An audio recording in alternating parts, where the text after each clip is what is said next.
The girl has that bluish waiting look that I used to have before I started running out of myself and red, erasable footprints. You ain't white! You ain't never gonna be white! She doesn't know the whole equation yet for missing.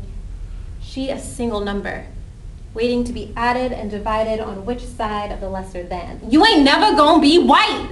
You can talk and act and wish and dress and hobnob and bleach and perm and put in colored contacts, but you ain't never gonna be white.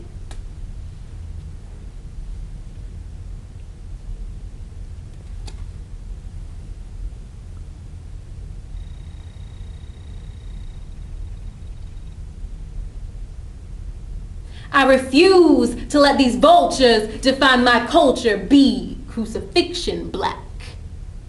Be everything. Remind me of my daddy black. A journey away from home is a journey to home black.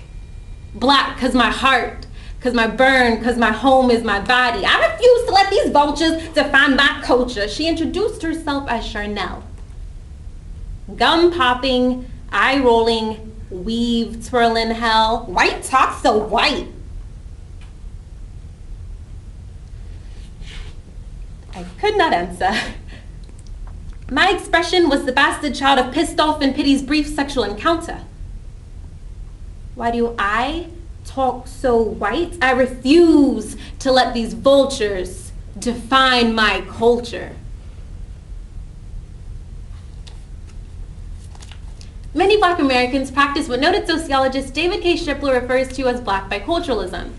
This means they're able to circumnavigate the shoals of cultural difference by altering their music, attire, body language, and style of speaking in order to fit into mainstream community while still identifying with their racial roots.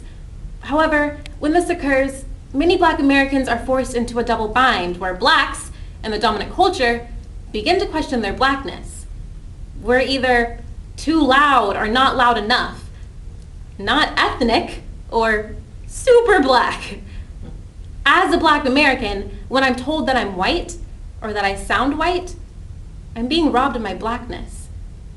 This presumes that I have privilege and I'm unable to experience the Black American struggle or even fit in with my own community. So through the poetry, Miracles A and B by Jean Gallagher, Chameleon by Rudy Francisco, Why You Talk So White by Maya Wigriff, White Flight by Nia Ferguson, and Clapping for the Wrong Reasons by Yamil Lee, a program. Because I might not be your version of Black, but I'm still Black. Just a reminder. I reply, yes, Charnel. I sure as hell talk white, because I'm speaking a white language. Best believe there wasn't a single Black person at the meeting when the British made up English, or any of the so-called Romance languages.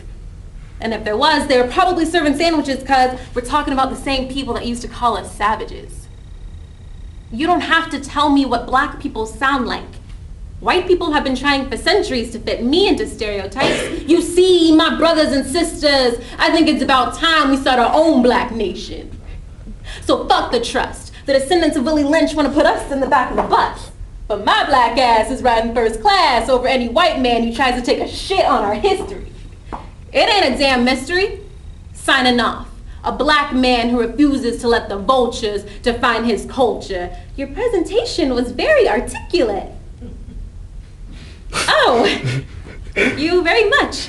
I'm eternally grateful that I spoke and you understood. Yes, overcoming my heavy Negroidian tone was quite the feat. The thickness of cassava and mangoes had to be drained from capillaries that I didn't even know existed before I could taste the sweetness running out of them. So yes, thank you. Can't believe my bones is white Black, dark as elbow skin Black. Want proof I'm Black Black? The only thing blacker than black is gold Black, diamonds and pearls Black. Wave your hands in the air like you just don't care Black. You just don't care Black.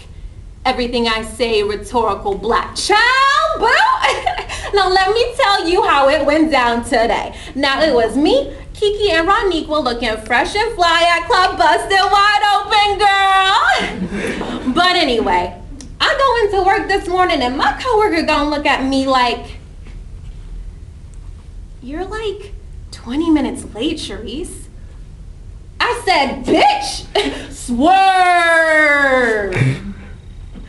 Somebody better tell little Miss White America about CP time, because the grind don't start till I walk in the building. Chabu got me fucked up. I ain't gonna let these vultures define my culture. Pissed off said, smack that bitch.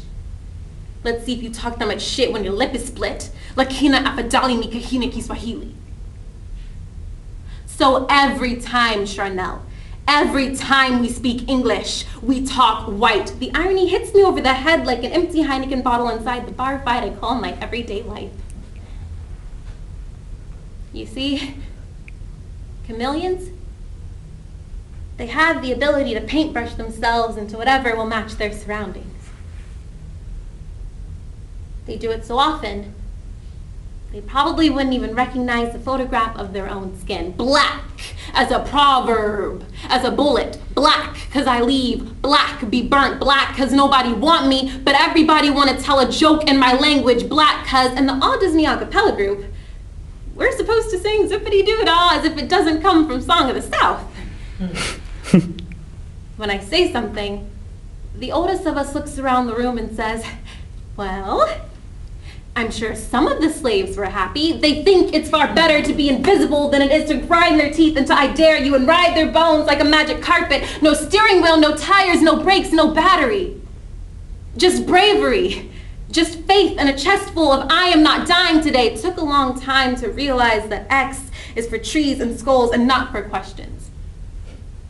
And I'm glad you tell me this, and not the white kid who goes after me, or how else do I know that I'm doing this right? As a black woman living in a society that feels the need to delineate what it means to be black and what part of my history is acceptable, I am very prone to explode in the hands of any oppressor who thinks it's acceptable to throw me on the battlefield as if I'm expendable. As if the black woman hasn't given her bosom to this country. I refuse to let the vultures define my culture. Watch. She'll flicker and go under. The floating decimal point in her face slipping into one of the gaps. The skipped beats. The stitches that kids that age sometimes drop while knitting the world out of sugar and idea. I'm standing entire outside of the house of what I was. The girl is dead. I am strong, I am resilient, I am formidable at times. I am the rhyme and reason for every season that this country goes through, and still I have to be twice as good just to win. This is all of me, and at the same time, this is not me.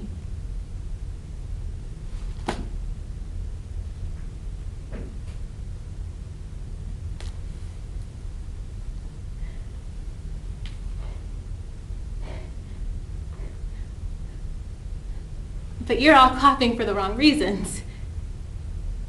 My black pride is not rooted in a voice that's screaming from a neck with popping veins protruding from it.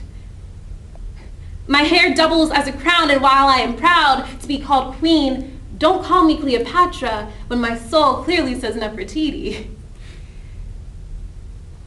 I refuse to clap for the wrong reasons. I refuse to believe that loud and belligerent is the only way to get through to the masses.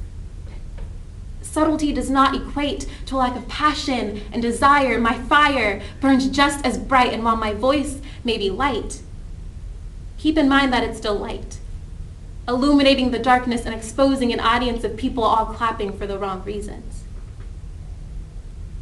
A round of applause sounds like black faces who say, you're not black enough. It sounds like white faces who say, you're so well spoken. It sounds like ballots that read, I need bigger, I need more passion, I need black. Who knew a round of applause could sound the same as a firing squad? Soft-spoken does not mean dead.